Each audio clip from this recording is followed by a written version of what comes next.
जय हिंद दोस्तों। मैं आज एयरफोर्स रीमेडिकल में के बारे में बातचीत करने वाला हूँ।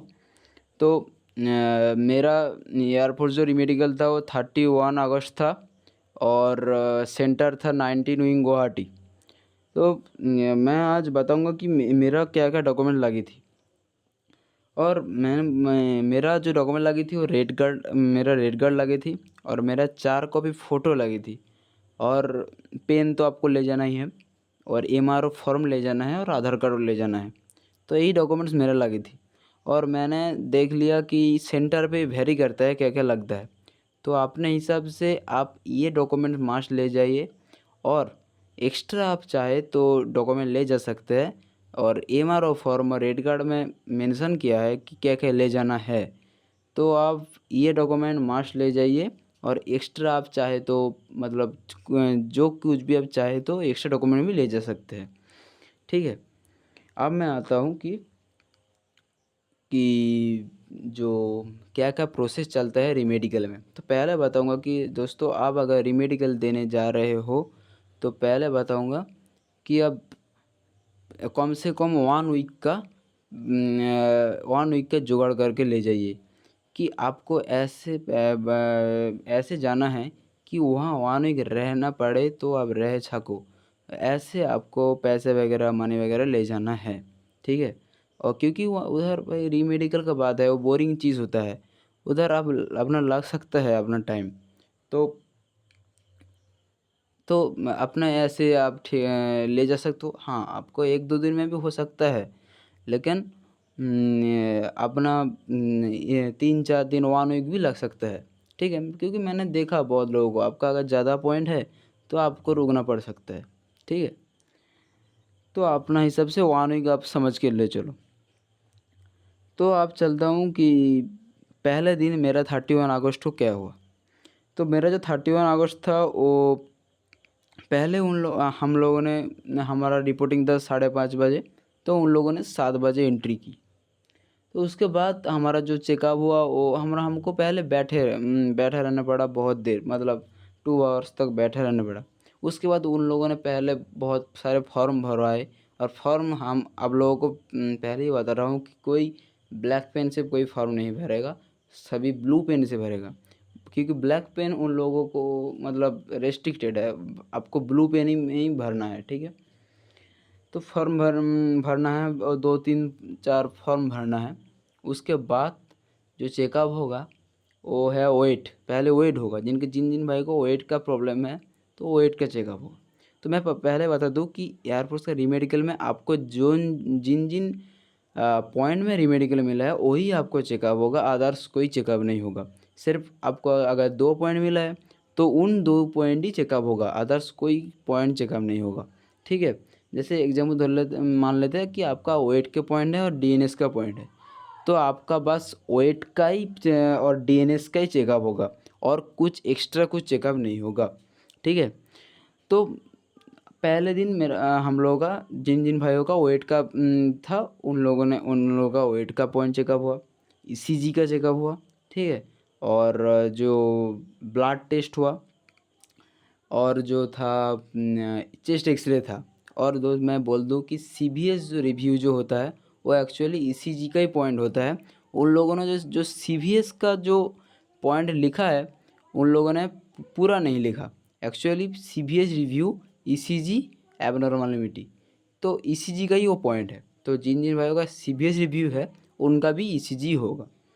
तो इन सभी चेकअप हुआ, लेकिन उन लोगों ने रिजल्ट नहीं बताया।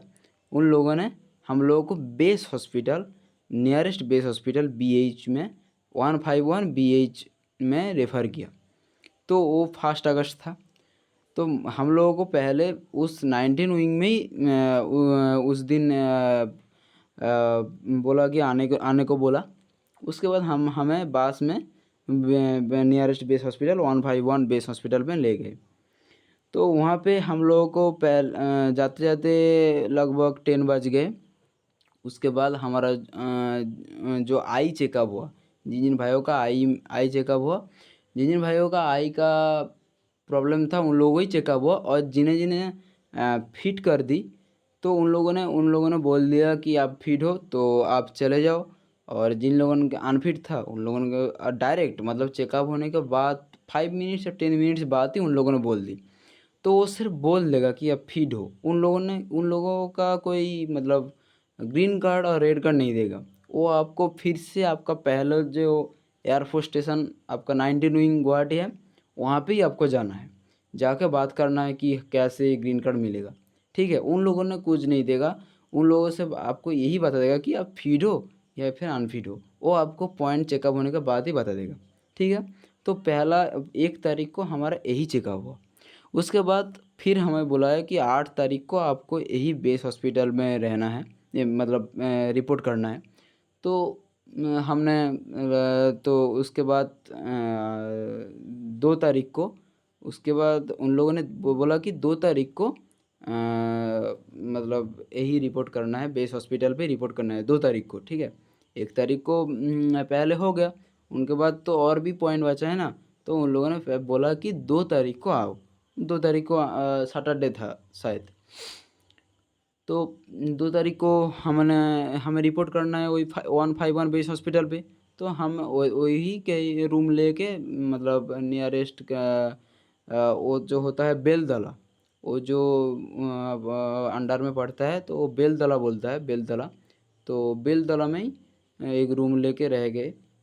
उसके बाद 8 बजे हमें रिपोर्ट करना है 151 बेस हॉस्पिटल पे। तो हमने रिपोर्ट कर दी। तो उस दिन हम लोगों का जिनका जिनका ईसीजी था, जिनका जिनका डीएनएस को पॉइंट था, जिनका जिनका और जो कुछ भी था, हाइपरहाइड्रोसिस था, फीमोसिस था, एक्स्ट्रा फिंगर था, वो सभी चेकअप हुआ। ठीक है, मतलब ईसीजी का चेकअप हुआ था पहले 19 गुवाहाटी। बट उन जो रिपोर्ट है उस रिपोर्ट को डॉक्टर साहब ने चेकअप किया। चेकअप करने के बाद सभी को बोला, जिन जिन भाइयों का फिट है उन लोगों ने बोल दिया फिट, जिन भाइयों का अनफिट है उन लोगों ने बोल दिया अनफिट। तो बोल दिया, अब जिन जिन भाइयों का अनफिट है वो सीधा घर चला आएगा, और जिन जिन भाई फिट है वो बात करेगा बेस मतलब 19 गुवाहाटी पे जाके बात करेगा कि कैसे ग्रीन कार्ड मिलेगा, वो सब बात करेगा। तो हमने बात करके ये पता चला कि लगभग 15 तारीख को फिर जाना है वो उधर, मतलब 15 सितंबर, 15 सितंबर में फिर हम लोगों को जाना है, जाके ग्रीन कार्ड ले आना है। तो सभी उनके हिसाब से ट्रेन बुकिंग आज से ही कर ली कि 15 सितंबर में जाना आप फिर पे आना है। तो उधर 19 गुवाहाटी पे ही रिपोर्ट करना है, उधर से ग्रीन कार्ड लेना है।